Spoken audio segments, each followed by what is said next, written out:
Hey, what's up you guys? James here, and we are back with Godzilla versus the Power Rangers. Remember in part 1, I theorized 2 possible kaiju that could pop up in this story? Let's say I was right about one of them so far. So, the story picks up right where we left off, with the Power Rangers arriving in this alternate reality, calling their Zords to battle Godzilla. The Rangers quickly realize the Zords aren't a match for Godzilla.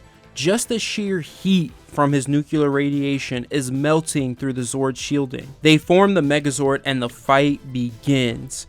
The Megazord goes in for a punch, but Godzilla grips its arm and sinks its teeth into it. Godzilla charges its atomic breath and unleashes it on the Megazord. But luckily, the Rangers use the Mastodon shield just in time. Tommy tries to call on the Dragonzord in order to help the Rangers, but he gets ambushed by Goldar. Still weak from his battle with Godzilla, is quickly overcome by Goldar and becomes his prisoner.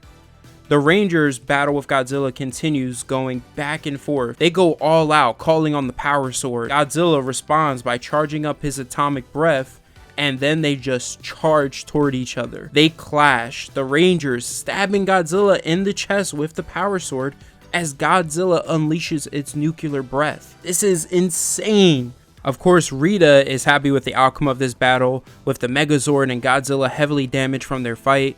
She tells the Supreme Controller it's better to kick your enemies while they're down.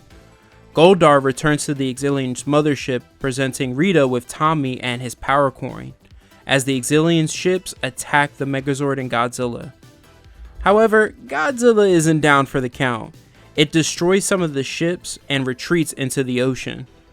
The Rangers end up doing the same thing when the Exilian ships cut through the Megazord. They abandon the Zords so the self-repair technology can go into effect. The Rangers come across a group of refugees who tell them all refugees are heading to the amusement park and explain to the Rangers that Godzilla is the only thing keeping the Exilians from totally conquering the world. The Rangers realize they made a mistake, but they couldn't have known since in their world, every monster they face is a creation of Rita's, bent on destroying the world. They figure out Tommy is in the Exilian's mothership with Rita and decide to use an Exilian crashed ship they come across as a Trojan horse. Now, as they explore the inside of the ship, they discover one of the Exilians is still alive, and the Rangers interrogate him. Now, they kind of play it fast and loose here. Billy is able to get the crash ship up and running. I find it hard to believe that Billy would be able to do this on technology he's probably never seen before. But anyways, they fly it into the Exilian's mothership, and the Rangers were able to find out that the Exilian's true goal is conquering humanity and harvesting the planet. And also, Rita has joined the Exilians. Now this is where we get back into the action. The Rangers morph and crash through the central control room of the mothership, and the Rangers clash with Rita and her minions and the Exilians.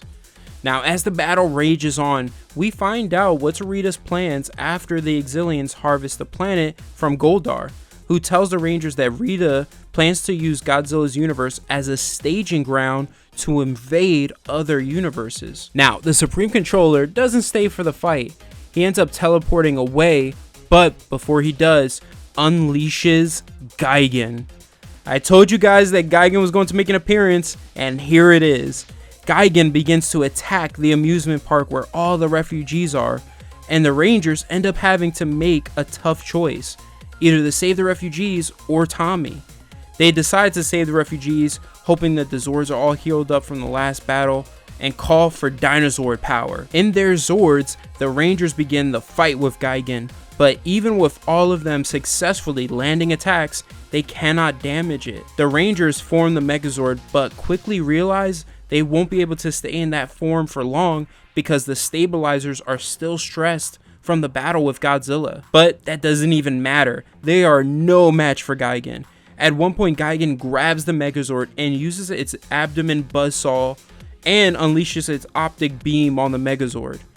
Rita, seeing this battle, decides to make it even more unfair by conjuring up 2 of Finster's monsters, Rhino Blaster and Eye Guy, and that's where part 2 ends. I love this issue. Yeah, it was short, but it was just non-stop action from cover to cover, and I really can't wait for the next issue. If you enjoyed this video, please hit that like button. I'd greatly appreciate it. Comment down below your thoughts and subscribe to the channel if you are new here.